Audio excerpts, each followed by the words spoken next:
नमस्कार दोस्तों, मैं सचिन कुमार माई चैनल में सचिन कुमार स्टडी पॉइंट में आपका हार्दिक स्वागत है।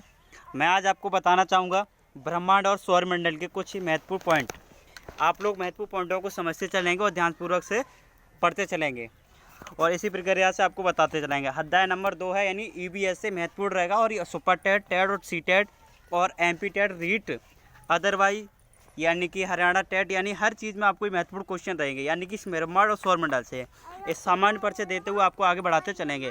सामान्य परिचय है ब्रह्मांड और सौरमंडल का, the universal and the solar system, यानी कि इंग्लिश में सोलर सिस्टम के बारे में आपको समझेंगे।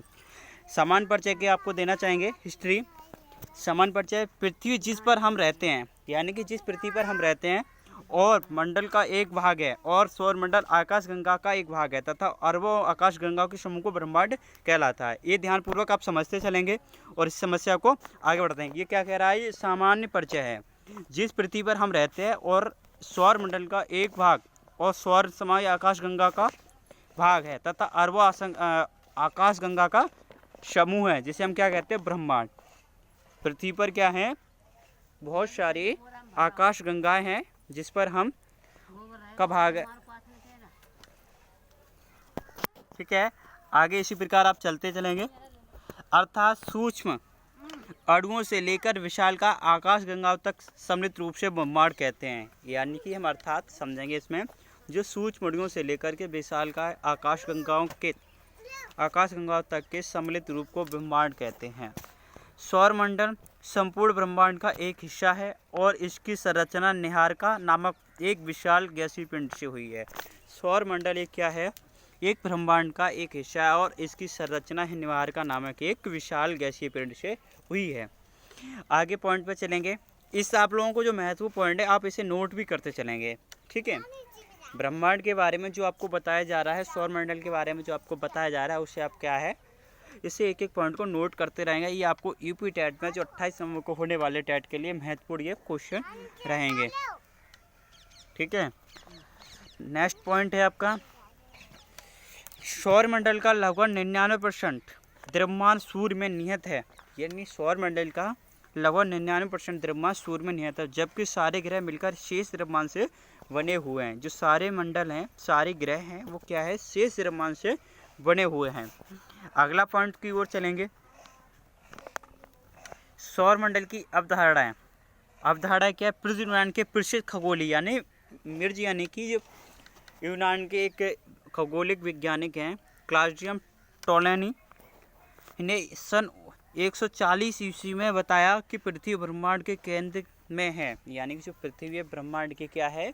केंद्र में है और सूर्य अन्य इसकी परिक्रमा कर रहे हैं। इसे आप समझेंगे एक तरीका से, इसे समझाएंगे आपको। यानी कि जो सूर्य है, यानी जो पृथ्वी है, यानी पृथ्वी है, ये पृथ्वी क्या है? सूर्य और अन्य ग्रहों के ये क्या है? इसके अंदर है। ठीक है, यानी इसके ब्रह्मांड हैं, ये इसकी परिक्रमा कर रहे हैं। पृथ्वी की क्या कर रहे हैं? परिक्रमा कर रहे हैं। ठीक है, आगे पॉइंट को समझेंगे। टोलेमी की आवश्यकता को जियोमेट्रिक अवधारणा या जियोसेंट्रिक कॉन्सेप्ट कहा जाता है। इस चीज़ को पॉइंट को समझेंगे। यानी कि खगोलीय यानी कि क्या है? टोलेमी अवधारणा को क्या कहते हैं? जियोसेंट्रिक अवधारणा। ठीक है, सन 1514 में पोलैंड के वैज्ञानिक कोपरनिकस ने हस्तलिखित, यानी सन 1500, ये महत्वपूर्ण पॉइंट है, 1514 में पोलैंड के वैज्ञानिक कोपरनिकस ने हस्तलिखित पुस्तक लिटिल कमेंट्री में टोलेमी की अवधारणा का खंडन करते हुए कहा कि ब्रह्मांड का कोई एक केंद्रक नहीं है। यानी सन 1914 में पोलैंड के वैज्ञानिक कोपरनिकस में हस्तलिखित, यानी अपने हाथों से लिखित पुस्तक में लिटिल कमेंट्री में टोलेमी की अवधारणा का खंडन करते हुए कहा कि ब्रह्मांड का कोई भी एक केंद्र नहीं है। यानी ब्रह्मांड का किसी भी का केंद्र नहीं है।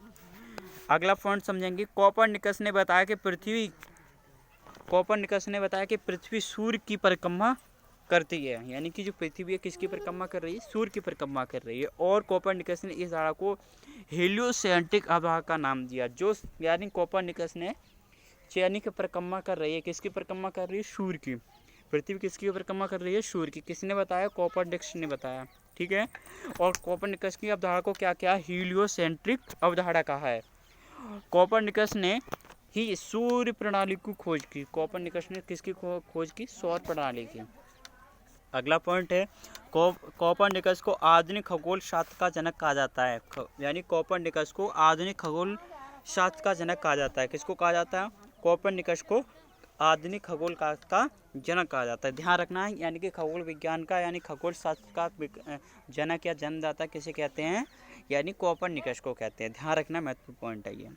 अगला पॉइंट को समझेंगे। उल्लेखनीय है कि 6वीं शताब्दी के प्रसिद्ध भारतीय खगोलीय विद बाहरमीर यानी कि भारत के निवासी यानी भारत के यानी कि इन्होंने कई पहले ईस्वी पहले इन्होंने क्या कर दिया? इस खगोल पिंड का यानी उल्लेख कर दिया कि यानी बाहरमीर ने, यानी कि ध्यान रखना है, यानी कि भारतीय खगोल में यानी कि वैज्ञानिक जो थे विद थे बाहरमीर, उन्होंने क्या 505 और 587 इसमें उज्जैन के यानी कहाँ के निवासी थे? उज्जैन यानी मध्य प्रदेश के। कोपरनिकस के 1000 साल पहले ही यानी कोपरनिकस ने बताने से पहले यानी 1 साल पहले ही इसका क्या है? पृथ्वी सूर्य की परिक्रमा कर रही है। किसने कह दिया था? यानी भारत के निवासी बाहरमीर ने इनके 1 साल पहले ही इस चीज़ की घटना कर दी थी कि सूर्य यानी पृथ्वी सूर्य की परिक्रमा कर रही है। अगला पॉइंट को समझेंगे। इस चीज़ को पॉइंट को समझते चलेंगे। प्यारे साथियों, जो भी साथी हमारे चैनल पर आए एक बार लाइक और सब्सक्राइब कर लेंगे और जो भी यानी कि वीडियो आएगी आगे इस वीडियो को समझते चलेंगे। ठीक है, अगला पॉइंट को आप समझेंगे।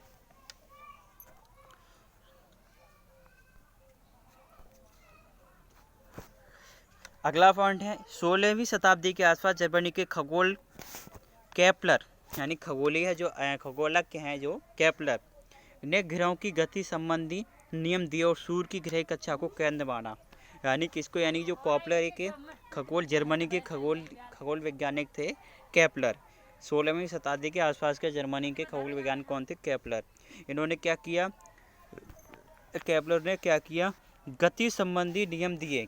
क्या? ग्रहों की जो गति हो रही है उनके नियम दिए और सूर्य की ग्रहणी कक्षा को केंद्र माना। किसके केंद्र को माना? यानी कि सूर्य की ग्रहणी कक्षा को केंद्र माना। ठीक है, केपलर। अगला पॉइंट समझेंगे।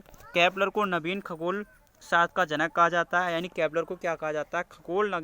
नवीन खगोल शास्त्र का जनक कहा जाता है। केपलर को नवीन यानी कि नया व्यक्तिगत रूप से इन्हें क्या माना जाता है? खगोल शास्त्र का जनक माना जाता है। ठीक है, अगला पॉइंट को समझेंगे। 1805 में ब्रिटेन के खगोल शास्त्री हर्शेल ने बताया कि सौर मंडल ब्रह्मांड का अंश मात्र है। क्या है? एक बार फिर समझाएंगे इसे। 1805 में ब्रिटेन के खगोल शास्त्री हर्शेल ने बताया कि सौर मंडल ब्रह्मांड का अंश मात्र है। ठीक है, इस पॉइंट को समझ। किसने बताया? हर्शेल ने कि सौर मंडल का ब्रह्मांड का अंश है यानी थोड़ा सा अंश मात्र है इसका। ठीक है, अगला पॉइंट है 1920 में यानी 1925 में अमेरिका के खगोल शास्त्री एडविन पी हबल ने बताया कि वर्तमान में ब्रह्मांड का विस्तार जारी है। ब्रह्मांड जारी है। ठीक है, अगला पॉइंट समझेंगे। ब्रह्मांड की उत्पत्ति ध्यान से समझेंगे। ये बहुत महत्वपूर्ण टॉपिक है। आपको इससे टॉपिक से आपको 2-4 पॉइंट आपको महत्वपूर्ण मिलेंगे।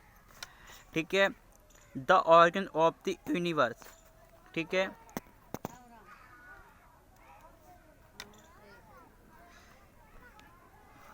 ब्रह्मांड की उत्पत्ति विषय 4 प्रमुख त्रिभुज हैं यानी कि सिद्धांत है।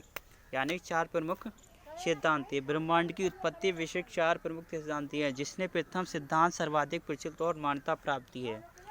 नंबर 1 सिद्धांत है महाविस्फोट सिद्धांत जॉर्ज लेमेंटियर ने, और नंबर 2 है स्पीच सिद्धांत एलन गुथ ने, और सतत दृष्टि सिद्धांत थॉमस गोल्ड या हर्मन वर्डी ने। ये ध्यान रखना, चारों को चारों महत्वपूर्ण यानी कि ये आपके क्या है? सिद्धांत हैं।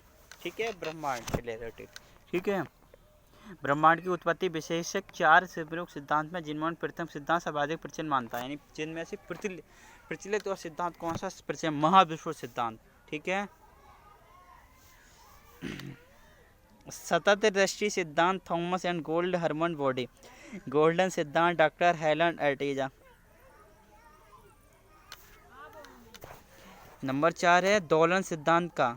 ठीक है, दोलन सिद्धांत किसने दिया? डॉक्टर एलन अर्टेजा ने। महाविस्फोट सिद्धांत दिया है। महाविस्फोट सिद्धांत बिग बैंग सिद्धांत यानी बिग बैंग के नाम से भी जानते हैं इसको। टॉपिक ये बहुत बड़ा महत्वपूर्ण पॉइंट है। ये सिद्धांत जो है, ये जो थ्योरी है इसे बिग बैंग थ्योरी के नाम से भी जाना जाता है। इस सिद्धांत के प्रतिपादक बेल्जियम पादरी जॉर्ज लेमिटर 1984 से लेकर 1961 के 19 शताब्दी में किया। किस में किया था? 1927 में किया था। अगला पॉइंट, महाविस्फोट के सिद्धांत में बाद में सन 1967 में रॉबर्ट वैगनर ने इस सिद्धांत की व्याख्या की। जो यानी कि महाविस्फोट सिद्धांत है, बिग बैंग थ्योरी की किसने की थी? रॉबर्ट वैगनर ने इसकी सिद्धांत की व्याख्या की। ठीक है, अगला है बिग बैंग सिद्धांत की सफल व्याख्या पुष्टि पर प्रकाश की डॉपलर प्रकाश के द्वारा ही हो चुकी है। यानी प्रकाश की बिग बैंग थ्योरी की सफल व्याख्या और पुष्टि प्रकाश डॉपलर प्रकाश के द्वारा हुई हो चुकी है। ये ध्यान रखेंगे, ये बिग बैंग सिद्धांत की या महाविस्फोट सिद्धांत की यानी किसके द्वारा पुष्टि हो चुकी है? प्रकाश डॉपलर के नाम। यानी ये भी समझेंगे इसका बिग बैंग सिद्धांत से को डॉपलर प्रभाव के नाम से भी जानते हैं, या फिर महाविस्फोट सिद्धांत को किस दूसरे अन्य नाम से जानते हैं? किसने व्याख्या की? प्रकाश डॉपलर प्रभाव के द्वारा भी इसकी व्याख्या हो चुकी है। ठीक है, अगला पॉइंट है, इस सिद्धांत के अनुसार आज से लगभग 13 अरब पूर्व यानी 13.7 अरब वर्ष पूर्व यानी 15 अरब वर्ष ब्रह्मांड भारी पिंडों से निर्मित एक गोलाकार सूक्ष्म पिंड था। ठीक है, इस सिद्धांत में क्या था? लगभग 13.5 अरब वर्ष पूर्व ब्रह्मांड की भारी पिंडों से निर्मित एक गोलाकार सूक्ष्म पिंड था, जिसका आयतन अत्यधिक सूक्ष्म और ताप से घनत्व और घनत्व अंतर था। बिग बैंग की प्रक्रिया से इसके अंदर महाविस्फोट हुआ और ब्रह्मांड की उत्पत्ति हुई। ध्यान रखना, यानी कि ब्रह्मांड की उत्पत्ति किससे हुई? बिग बैंग की थ्योरी से, यानी डॉपलर के प्रभाव के द्वारा व्याख्या में जो की गई थी उसका क्या है? 13.5 अरब वर्ष पूर्व ब्रह्मांड भारी पिंडों से। ये ध्यान रखना, 13.5 वर्ष पूर्व यानी ब्रह्मांड की भारी मात्राओं से क्या थी? पिंडों से निर्मित एक गोलाकार सूक्ष्म पिंड था, जिसका आयतन अत्यधिक सूक्ष्म और ताप घनत्व अनंत था। जिसका ध्यान रखना, जिसका सूक्ष्म अत्यधिक आयतन था तथा ताप व घनत्व अनंत था। बिग बैंग की प्रक्रिया में इसके अंदर महाविस्फोट हुआ और ब्रह्मांड की उत्पत्ति हुई। किसकी हुई? ब्रह्मांड के अंदर महाविस्फोट हुआ। बिग बैंग की प्रक्रिया में इसका अंदर एक विस्फोट हुआ और ब्रह्मांड की उत्पत्ति। अगला पॉइंट है, इसके साथ ही समय, स्थान और वस्तु की उत्पत्ति प्रारंभ हुई।